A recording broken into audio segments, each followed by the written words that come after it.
Shalom Bapak Ibu yang terkasih dalam nama Tuhan Yesus Kristus dimanapun kita berada. Saya percaya Tuhan begitu baik dalam kehidupan kita. Tuhan tak pernah meninggalkan kita. Amin. Kita percaya bahwa kita ada sampai hari ini itu semua karena anugerah Tuhan. Kasih sayang Tuhan yang begitu indah di dalam hidup kita. Amin. Bahwa dia Allah yang begitu peduli, Allah yang begitu mengerti setiap keadaan hidup kita. Untuk itu judul firman Tuhan pada video kali ini yaitu Allah mengerti, Allah peduli. Amin. Mari kita buka Alkitab kita di dalam Markus pasalnya yang ke-45 sampai ayatnya yang ke-52. Begini firman Allah, sesudah itu Yesus segera memerintahkan murid-muridnya naik ke perahu dan berangkat lebih dahulu ke seberang ke Betsaida. Sementara itu ia menyuruh orang banyak pulang. Setelah ia berpisah dari mereka, ia pergi ke bukit untuk berdoa. Ketika hari sudah malam, perahu itu sudah di tengah danau, sedang Yesus tinggal sendirian di darat. Ketika ia melihat betapa payahnya mereka mendayung karena angin sakal, maka kira-kira jam 3 malam ia datang kepada mereka berjalan di atas air, dan ia hendak melewati mereka. Ketika mereka melihat dia berjalan di atas air, mereka mengira bahwa ia adalah hantu. Lalu mereka berteriak-teriak, sebab mereka semua melihat dia dan mereka pun sangat terkejut. Tetapi segera ia berkata kepada mereka, "Tenanglah, aku ini, jangan takut." Lalu ia naik ke perahu mendapatkan mereka, dan angin pun redalah. Mereka sangat tercengang dan bingung, sebab sesudah peristiwa roti itu mereka belum juga mengerti, dan hati mereka tetap degil.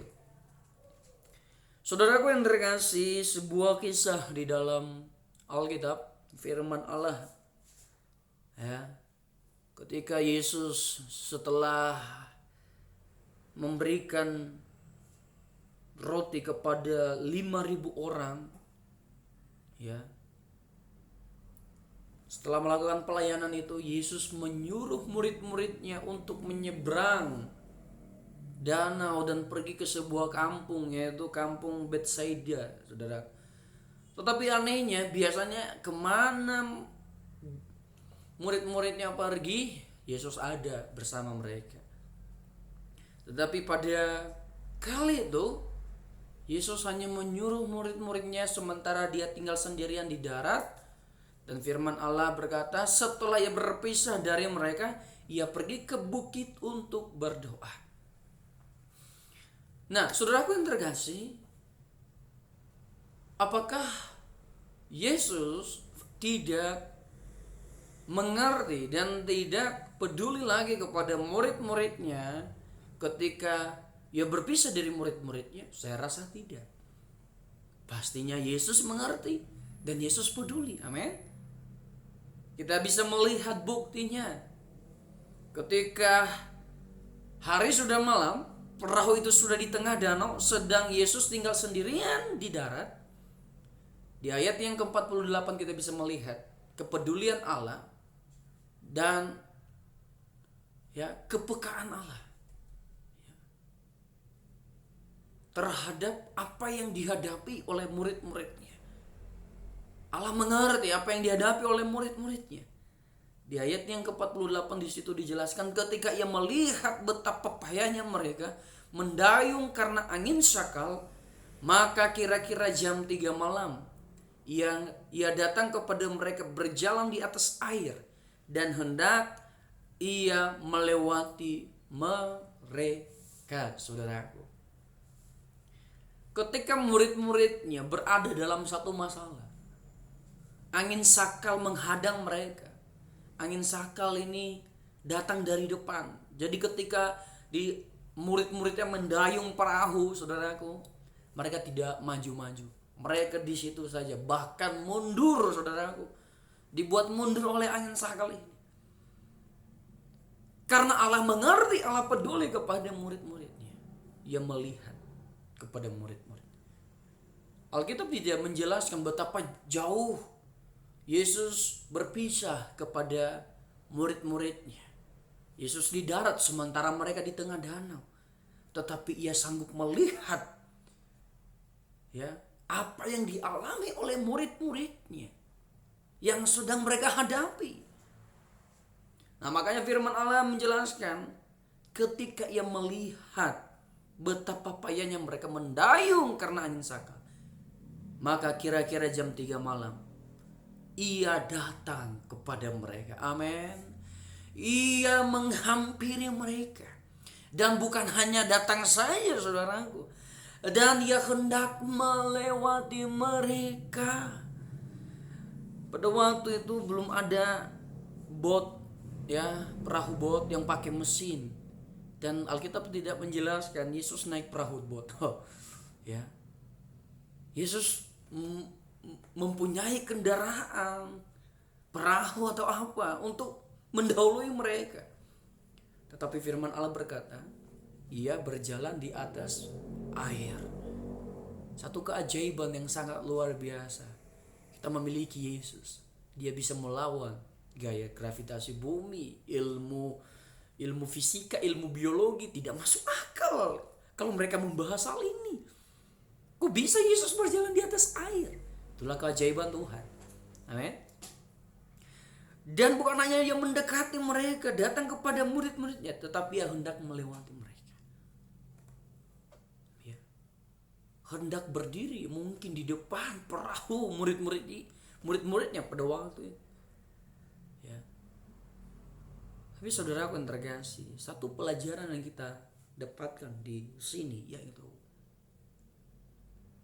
ketika kita berada dalam situasi yang cukup membuat hidup kita tertekan, membuat hidup kita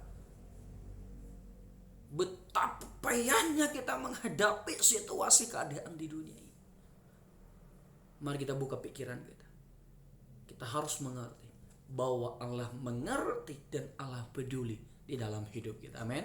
Seperti murid-murid Yesus pada waktu itu, ketika mereka dalam susah payah, disitulah Yesus datang kepada mereka, hendak mendahului mereka. Saya percaya, saudaraku, Yesus berdiri di depan mereka, bukan di belakang mereka. Dan saya percaya ketika kita berada dalam susah payah, Yesus tidak berdiri di depan, di belakang kita, tapi Yesus berdiri di depan kita. Amin. Kita bisa melihat di ayat yang ke-49, ketika mereka melihat dia berjalan di atas air, mereka mengira bahwa ia adalah hantu, lalu mereka berteriak-teriak. Sungguh luar biasa Tuhan kita, Yesus kita. Ya. Dia mendahului, ya, mendahului susah payah kita, mendahului kelemahan kita, mendahului apa yang kita hadapi, dan dia hendak berdiri di depan kita untuk menyatakan sesuatu hal yang sangat berharga di dalam hidup kita. Ya. Dan ayat yang ke-50, sebab mereka semua melihat dia dan mereka pun sangat terkejut. Tetapi segera ia berkata kepada mereka, tenanglah, aku ini, jangan takut. Di tengah-tengah situasi yang cukup sangat berat, susah payah, mungkin kecemasan, ketakutan, kekhawatiran, tiba-tiba ada orang yang berkata kepada kita, tenanglah. Sementara dia tidak merasakan apa yang kita rasakan, pasti kita bilang ngaco. Aku ini dalam masalah, aku ini dalam susah payah. Seenaknya saja engkau berkata tenanglah. Tetapi manusia beda dengan Allah. Ketika Yesus berkata kepada mereka tenanglah, itu adalah perkataan yang penuh kuasa, meyakinkan murid-muridnya bahwa masalah yang sedang engkau hadapi ini tidaklah seberapa di hadapan Allah, tidaklah seberapa di hadapanku. Ya. Dan dia memperjelas, saudaraku yang terkasih, aku ini, jangan takut. Ya. Di tengah-tengah situasi yang berat, Yesus menyatakan dirinya, aku ini, aku adalah Yesus yang selalu menyertai kalian. Aku adalah Yesus yang melakukan mujizat. Aku adalah Yesus yang berkuasa. Dan jangan takut. Jangan takut, amin. Jangan takut. Di dalam ketakutan, di dalam kekhawatiran, Yesus berkata, jangan takut, amin. Firman Tuhan datang kepada kita. Dia Allah yang mengerti, Allah yang peduli. Di tengah-tengah badai yang kita hadapi, situasi COVID-19 ini mungkin membuat hidup kita dalam keadaan ketakutan, dalam keadaan susah payah. Kita bingung mau ngapain, kita bingung apa yang harus kita lakukan. Dunia sudah menyerah, terlebih khusus kepada kita Indonesia ini, ya, di mana pemerintah sudah menyerah dengan keadaan yang ada. Mau apa lagi, saudaraku? Ya, usaha kita mungkin kita takut bangkrut. Sekolah anak-anak kita semakin besar biayanya. Dan kita berada dalam situasi yang membingungkan. Firman Tuhan datang kepada kita. Dia Allah yang mengerti, Allah yang peduli. Dia berkata, tenanglah, amin. Aku ini, jangan takut. Dia menyertai kita. Seperti murid-muridnya pada waktu itu. Di dalam keadaan tertekan. Di saat mereka sudah tidak mampu lagi. Di saat mereka sudah susah payah berjuang sekuat tenaga. Dan mereka sudah tidak bisa. Di situ Yesus datang kepada mereka. Amin.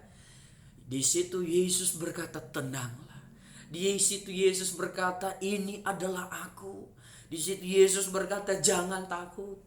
Ketika kita sudah berjuang semampu kita, kita sudah melakukan dengan segenap jiwa kita, hati kita, untuk melawan setiap problema yang ada, untuk melawan setiap permasalahan yang ada, ya, ketakutan, kecemasan yang ditawarkan oleh dunia, mungkin kita sudah tidak mampu lagi. Firman Allah datang kepada kita. Yesus berkata, tenanglah, amin. Aku ini, jangan takut. Saudaraku yang terkasih, di ayatnya yang ke-51, ini yang lebih menarik. Lalu ia naik ke perahu mendapatkan mereka, dan angin pun redalah. Mereka sangat tercengang dan bingung. Oh, haleluya, saudaraku. Ketika Yesus berkata, jangan takut, tenanglah, aku ini. Perkataan itu berkuasa. Kita bisa melihat ketika ia naik di atas perahu, maka badai, angin sakal, gelombang danau pada waktu itu, firman Allah berkata, angin pun redalah. Semuanya tenang. Amin.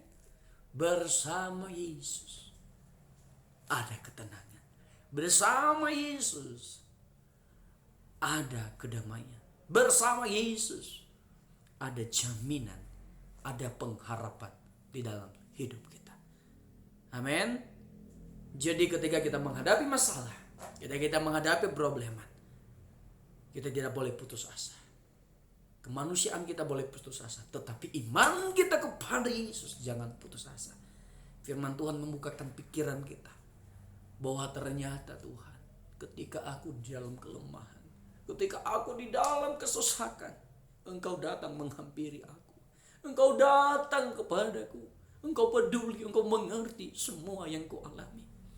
24 jam mata Tuhan tak pernah tertutup bagi saya. Dan kalau saya masih ada sampai hari ini, itu karena Allah mengerti, Allah peduli di dalam hidupku. Sungguh alangkah indahnya kalau kita mengerti akan hal ini. Adakah kita menghadapi masalah? Adakah kita menghadapi problema di saat-saat COVID-19 ini? Kita bingung mau berkata apa, kita bingung mau ngerjakan apa. Usaha kita mau dikemanakan. Tapi saya percaya firman Allah menghibur kita, membukakan pikiran kita.